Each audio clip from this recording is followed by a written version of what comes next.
హల్లెలూయా. Good morning. ప్రతిదినము దేవుని కృపావార్త కొరకు ఎదురుచూస్తున్న నా ప్రియమైన దేవుని బిడ్డలకి నా వందనాలు. ఈ దినము పరిశుద్ధాత్మ దేవుడు జీవ గ్రంథంలో నుండి మన కొరకు ఇచ్చిన వాగ్దానం రూతు 2వ అధ్యాయం 12వ వచనం. యెహోవా నీవు చేసిన దానికి ప్రతిఫలం ఇచ్చును. ఇశ్రాయేలీల దేవుడైన యెహోవా రెక్కల క్రింద సురక్షితముగా ఉండునట్లు నీవు వచ్చితివి. ఆయన నీకు సంపూర్ణమైన బహుమానం ఇచ్చునని ఆమెకు ఉత్తరం ఇచ్చెను. Amen. Verse of the day, Ruth chapter 2 verse 12. The Lord repay you for what you have done, and a full reward be given to you by the Lord, the God of Israel, under whose wings you have come to take refuge. Amen. ప్రభు యొక్క కృపా సమాధానాలు మీకు మీ కుటుంబానికి ఎల్లప్పుడూ తోడయుండును గాక.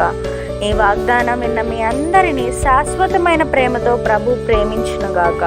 May God bless you and wipe away every tear from your face. Amen.